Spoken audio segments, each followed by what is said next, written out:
내 이름은 미나미 미유키, 29살의 회사원이다. 오늘 내가 할 이야기는 어릴 적 친구와 삼각관계로 얽히고 설켰던 악연에 관한 것이다. 일반적으로 중마고우라고 하면 가족처럼 가깝고 마음으로 이어진 둘도 없는 사이라고 생각하기 쉽겠지만 내 경우에 한해서는 그와 정반대라고 해도 과언이 아닐 것이다. 이 이야기의 시작은 초등학교 시절로 거슬러 올라가는데 물론 나는 평범한 초등학생이었다. 가정 형편은 그다지 넉넉한 편은 아니었지만 아주 어려운 편도 아니었다. 하지만 부모님의 사랑을 받으면서 행복한 어린 시절을 보냈다고 생각한다. 그러다 초등학교 3학년에 올라간 후 향후 내 인생에서 오랫동안 악연의 운명의 상대가 될 마토바 이쿠미를 만나고 말았다. 헐, 이쿠미, 너 지금 입은 옷 그거 유명 브랜드지? 나 이 브랜드 좋아해서 집에 몇 벌 더 있어. 좋겠다. 우리 집은 절대 꿈도 못 꿀 거야. 아참, 나 이번 여름방학 때 하와이 갈 거다. 헐, 하와이? 난 거기 텔레비전에서만 봤어. 이쿠미는 쉽게 말해서 금수저 집안의 귀한 딸이었고 럭셔리한 라이프 스타일을 자랑 삼아 얘기하는 걸 좋아하는 아이였다. 초등학교 여자애가 그깟 자랑 좀 하는 게 뭐 대수냐고 여길 수도 있지만 아무리 우리가 어린아이였다고는 해도 본성은 여자.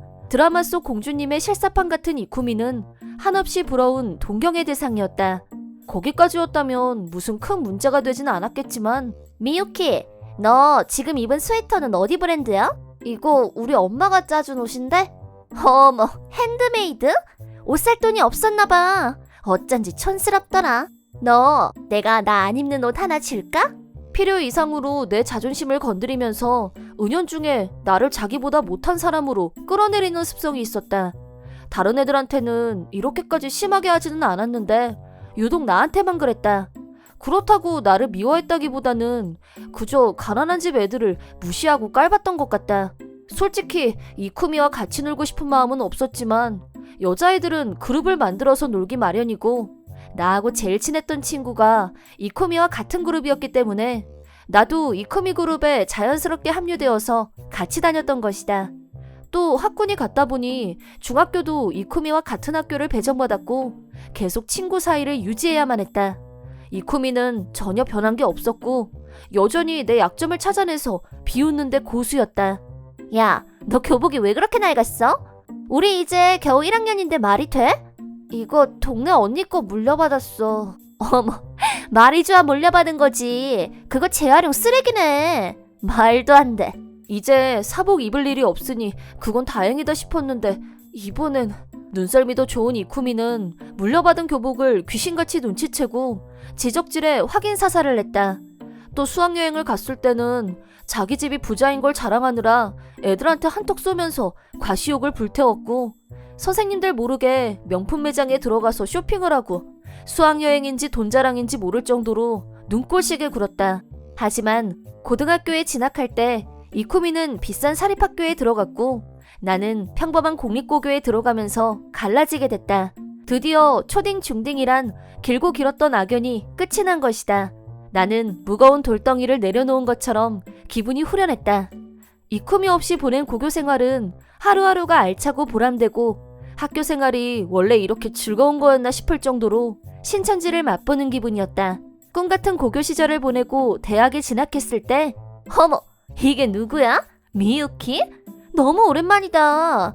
너 아직도 니네 엄마가 선수짠 털 스웨터 입고 다니니?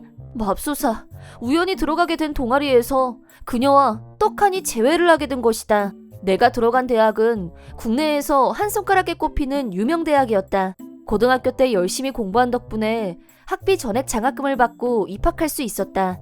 이쿠미의 성적이 어떤지는 모르지만 그 정도 집안 재력이라면 얼마든지 입학할 수 있었을 거다. 이쿠미는 동아리에서 남학생들의 관심을 독점했다. 얼굴만 청순 미인형의 럭셔리한 분위기, 또 애교도 만점이라 남자애들의 관심을 끄는 능력도 탁월했다. 객관적으로 봤을 때 그녀의 인기는 아이돌 못지 않았다. 다만 여자애들이 싫어하는 타입의 성격인지라 여자애들 사이에서는 나쁜 의미로 항상 주목받는 대상이었다. 이쿠미 본인은 여자애들이 뭐라고 하는 건 신경도 쓰지 않았고 남자애들 사이에서 공주 취급받으며 즐겁게 지내는 것 같았다. 금수저에 덤으로 예쁜 외모까지 타고나서 남자애들한테 인기도 좋고 누가 너는 진정한 친구가 몇 명이냐 있냐고 물어본다면 대답하긴 곤란했지만 그건 별개니까. 반면 나는 간혹 예쁘다는 얘기를 들어본 적이 있긴 하지만 내 약점은 어릴 때부터 감정이 그다지 풍부한 편이 못 돼서 신경 쓰지 않으면 표정이 차갑게 무표정으로 변하고 말주변도 없고 눈빛이 워낙 날카롭다 보니 언뜻 보면 화난 사람처럼 보이는 탓에 남자애들 사이에서 별로 인기가 없다는 걸 나도 익히 알고 있었다. 하지만 여자애들한테는 털털하고 편한 성격이 친구로서 호감이 간다는 말을 많이 들었다. 덕분에 절친, 찐친이라고 할 수 있는 친구들은 아주 많았다. 결론적으로 이쿠미와 나는 정반대 타입, 이성에게 어필 안 되고 동성에게 완전 어필되는 타입, 그게 바로 나였다. 있잖아, 내가 특정 뉴스를 하나 들었는데 너 슈이치 선배랑 사귄다는 거 진짜야? 사실이야. 대박인데? 우리 동아리에서 제일 잘생기고 우리 학교 얼짱 인기 투표에서도 상위권 아니었나? 잘도 알고 있네? 현타오네. 네가 어떻게 그런 선배를 꼬셨냐? 나 같은 애도 그 선배랑 별로 말도 못 해봤는데 다른 학교에 엄청 예쁜 여친 있다는 소문이 있었는데 너 못 들어봤어? 나 특별히 뭐 한 거 없어. 야, 뻥치지 마. 어떻게 아무 짓도 안 하고 그렇게 잘 나가는 남자를 네가 꼬셔? 난 정말 아무것도 안 했어. 선배가 먼저 고백해서 나도 많이 놀랐는데 나도 대학생을 좀 더 즐겁게 보내고 싶기도 하고 그래서 오케이 한 거야. 아, 그랬구나. 슈이치 선배라. 그 선배 진짜 멋있는데 그런 남자의 여친이라 생각만 해도 기분 좋겠다. 미리 경고해두는데 내가 그 남자의 여친이란 거 잊지 마라. 누가 뭐래? 그 무렵 내게도 남친이 생겼다. 내 인생 최초의 남친이. 그 사람은 동아리 선배였고 이쿠미 말대로 누가 봐도 완벽한 훈남이었다. 믿기진 않지만 그런 사람이 먼저 고백을 했고 핑크빛 사랑이 시작됐다. 나도 꿈 많은 대학생이었다. 이 사람처럼 만화책에서 튀어나온 듯한 왕자님을 동경해보지 않았다면 거짓말일 것이다. 당연히 멋진 남친과 함께여서 정말 기쁘고 행복했다. 근데 선배는 내 어떤 면이 좋아서 고백을 했어요? 왜냐면 너는 겉과 속이 똑같은 애라서. 그게 좋아서. 내 입으로 말하기는 좀 그런데 내가 인기가 좀 있잖아. 설치는 애들보다는 너처럼 차분하고 자기 중심이 있는 여자가 좋아. 선배의 대답은 내 마음에 쏙 드는 말이었다. 그래서 더 설레고 기뻤다. 나도 나름대로 선배한테 최선을 다했고 선배 취향에 맞추려고 노력도 많이 했다. 하지만 슈이치 선배, 나 이번 과제물이 너무 어려워서요. 그건 이렇게 하면 아마 될 거야. 어머, 선배는 어쩜 그렇게 똑똑해요? 난 스마트한 사람만 보면 심장이 막 두근두근거리더라.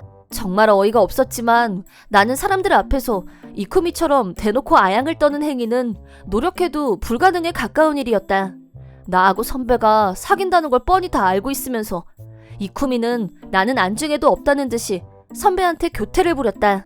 미안, 나 다른 좋아하는 사람이 생겼어. 우리 그만 헤어지자. 너는 나하고 같이 있어도 별로 즐거워하는 것 같지도 않았고 뭐 별 상관없지? 사귄 지 몇 달이 지나서 보기 좋게 차였다. 나는 엄청나게 충격을 받았고 그 사람을 자꾸 엉엉 울고 싶었지만 결국 내 감정을 밖으로 표출하지 못했다. 네, 알았어요. 지금까지 즐거웠어요. 담담하게 뻔한 멘트를 날리는 것 외에는 아무 말도 나오지 않았다. 좋아하는 사람이란 예상대로 이쿠미였고 나하고 헤어지고 나서 얼마 지나지 않아서 이쿠미와 공식 커플로 대놓고 캠퍼스를 활보하고 다녔다. 소문에 의하면 나하고 사귀면서 양다리를 걸치다 완전히 이쿠미로 편승연애를 한 거였다. 말하자면 이쿠미한테 완벽하게 뺏긴 거였다. 상대가 이쿠미여서 더 분하고 기분이 상했지만 이번 일로 몇 가지 배운 것이 있었다. 남자들은 그런 여자한테 약하다는 사실, 그리고 나는 연애 체질이 아니라는 사실이었다. 무엇보다 이쿠미 때문에 내 인생이 자꾸 흐트러지게 두면 안 된다는 거였다. 내가 내린 결론은 이쿠미를 내 인생에서 철저히 분리해야 한다는 것. 그 첫 번째로 동아리를 탈퇴했다. 이제 대학을 졸업하면 다시는 이쿠미와 한 공간에서 부딪힐 일은 없을 거라고 생각했었다. 하지만 29살이 된 지금 나는 대학 졸업 후 일반 기업에 취직을 했다.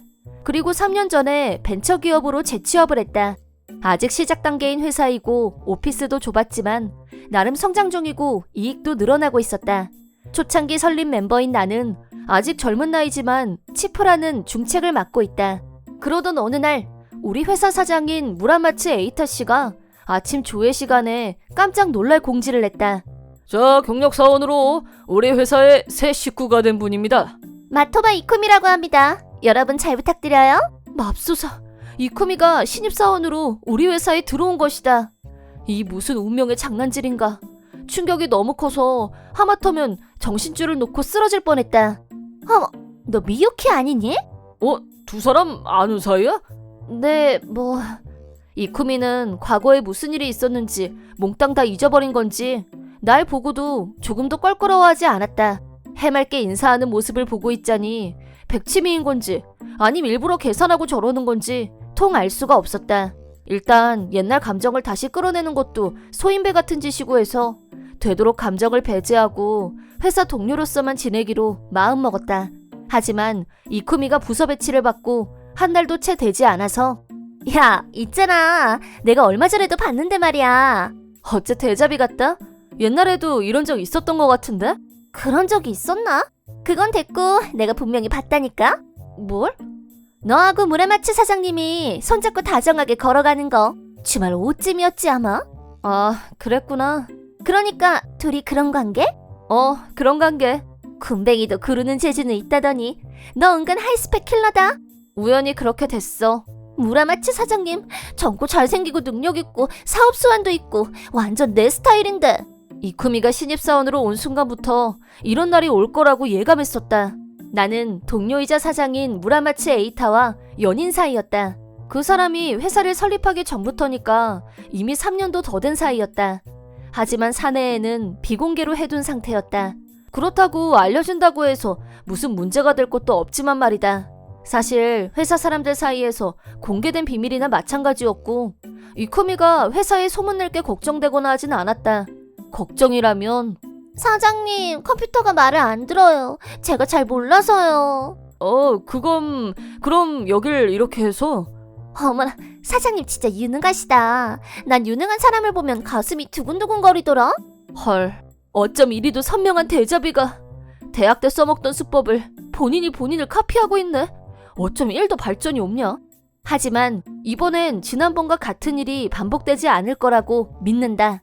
에이타는 대학 때 선배와는 다른 사람이고 그럴 만한 이유가 있다. 물론 합리적인 이유이다. 그렇다고는 하지만 유쾌할 수는 없는 일이다.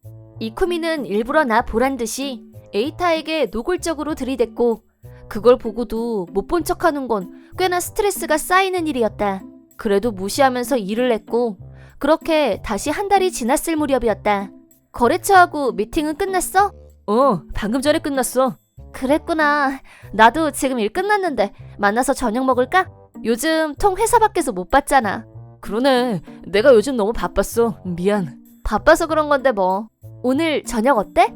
가고 싶은 마음은 굴뚝 같은데 정말 미안. 무슨 다른 약속 있어? 그렇게 됐어. 근데 나도 보고 싶다. 다른 약속 취소할까? 아니야, 중요한 약속일 텐데.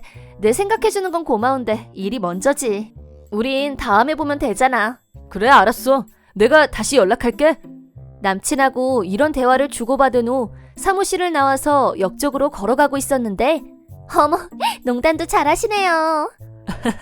내가 하는 농담 듣고 웃어주는 사람은 너밖에 없어. 낯익은 목소리가 들리는 것 같았고 반사적으로 주변을 둘러봤다. 그러자 이쿠미와 에이타가 나란히 걸어가는 모습이 보였다. 두 사람은 에이타가 자주 가는 레스토랑으로 들어갔다. 설마 에이타 너마저.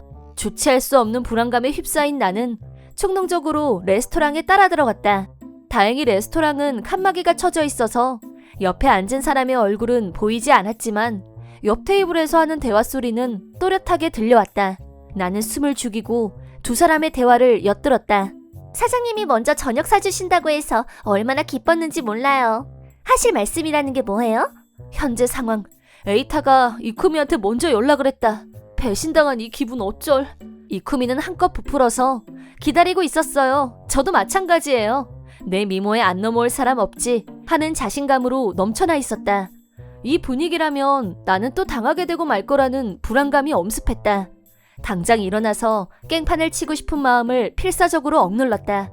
하지만 그 뒤에 이어진 에이타의 말을 듣고 내 안에 급 올라오고 있던 살기는 봄날 눈 녹듯이 사르르 녹아내렸다. 이쿠미 씨도 나하고 미유키가 연인 사이라는 거 알고 있죠? 네? 네. 조만간 미유키한테 프로포즈를 할 생각인데 조언을 좀 구할까 하고. 네. 이쿠미는 순간 넋이 나간 사람처럼 힘없이 대답했다. 나는 넋이 나간 정도가 아니라 너무 놀라서 하마터면 비명을 지를 뻔했다. 두 사람 초딩 때부터 친구라면서요.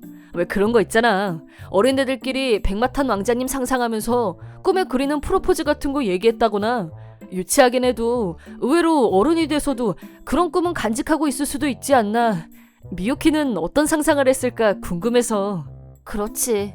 우리가 초딩 때부터 아주 오래된 친구인 건 분명하긴 한데 에이타가 궁금해할 정보를 제공할 만한 사람이 못 된다는 안타까운 사실.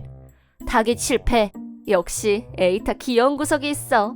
한편 자기의 예상을 크게 벗어난 질문을 받고 한 방 먹은 충격으로 잠시 머리가 띵했던 이쿠미는 뛰어난 임기응변 능력을 발휘, 작전을 변경한 듯했다. 사장님 정말 자상하시네요.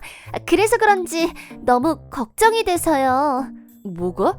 미유키는 언뜻 보면 예쁘긴 한데 눈초리도 너무 매섭고 성격도 너무 고집스럽지 않아요? 결혼해도 집안 살림 같은 건 하나도 못할 것 같은데.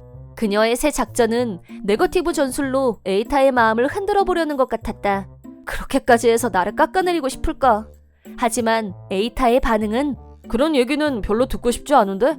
나는 진지하게 미유키와 장래를 생각하고 있고 그런 말을 들으니까 기분이 안 좋다. 말투는 조용했지만 따끔하게 이쿠미에게 선을 지키라고 말하고 있었다. 지금까지 남자에게 귀엽다, 예쁘다 소리만 들어온 이쿠미로서는 에이타처럼 단호하고 절제된 행동은 낯설고 어려웠는지 조잘거리던 입을 꾹 다물고 말았다. 이쿠미와 상관없이 에이타는 약간 업이 돼서 말을 이어갔다. 그리고 말이야, 그 눈빛이 진짜 카리스마 있지 않아? 네?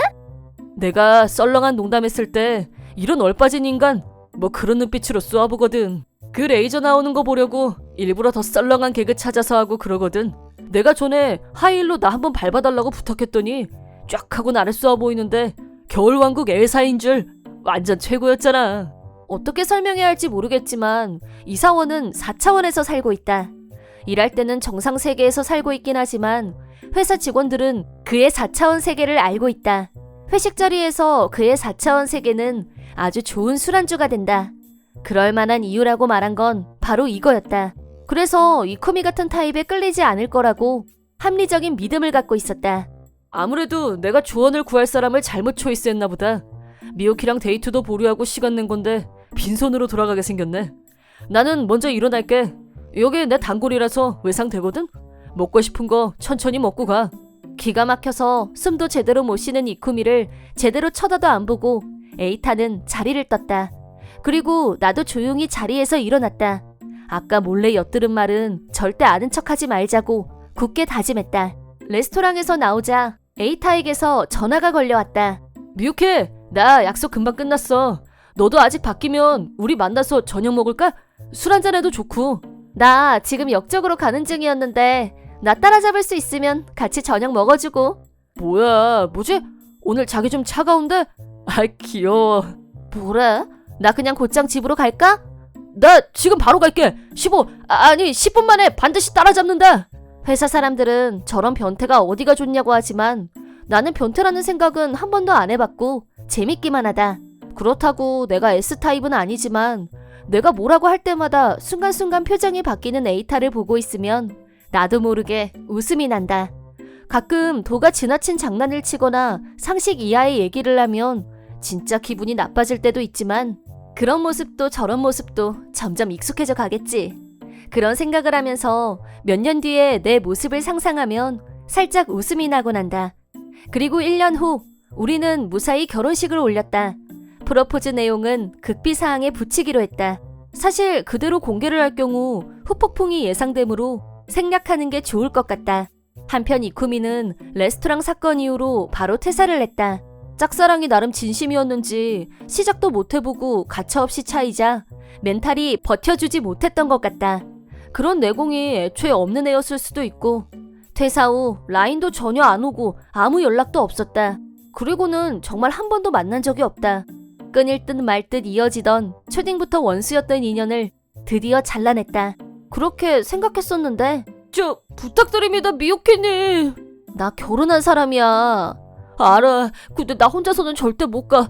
부탁해. 넌 유부녀란 거 안 들키고 잘 빠져나갈 거야. 난데없이 독신인 친구가 나를 붙들고 맞선 파티에 같이 가자고 막무가내로 졸라댔다. 친구하고의 일을 에이타한테 말하자 그럼 나도 거기 같이 가도 돼? 독신인 척하고 다른 남자들하고 무드 잡고 여자 하는 미유키를 볼 수 있는 기회잖아. 뭐래니? 나더러 바람이라도 피우라는 거야? 그렇다기보다는 바람난 아내한테 비참하게 버림받는 비련의 남편? 어딘가 끌려. 그딴 건 OTT에서 찾아서 봐. 계속 그러면 진짜 이혼해버린다? 네. 저 카리스마 쩌는 눈빛 심장 저격당했어. 남편의 변태 취미를 상대하는 아내 역할은 한없는 아량과 체력이 받쳐줘야 하는 극한 직업이다. 그런 우여곡절 끝에 남편의 허락을 받고 친구 따라 맞선 파티에 참가하게 됐는데 어머 정말요? 너무 대단하시다. 왜 이쯤에서 대화 타임 끝내도 되죠? 이쿠미로 추정되는 여자가 어떤 남자한테 필사적으로 어필하는 장면을 생생하게 보고 말았다. 그동안 무슨 일이 있었는지 모르겠지만 겉모습이 많이 변해 있었다. 나이 들어 보이고 또 체중도 엄청나게 불어 있었다. 이쿠미의 장점이라면 미모가 90%였다고 해도 과언이 아닐 텐데 미모 가치가 저렇게 하강해서야 누가 그녀를 쳐다볼까 하는 생각이 들었다. 물론 풍만한 체형을 가진 사람 중에서도 매력적인 사람은 많이 있다고 생각한다. 하지만 이쿠미는 내면의 미라고는 1도 없다 보니 형편없는 인성만 드러나고 첫인상 별로인 맞선녀가 계속 들이대기만 하면 맞선남 입장에선 부담 외에 다른 건 없을 터. 나는 대충 보고 일찌감치 행사장을 빠져나왔다. 그리고 남편이 좋아할 만한 선물을 사가지고 집으로 왔다. 오늘은 무엇 하면 장난을 칠까? 벌써부터 즐거워진다.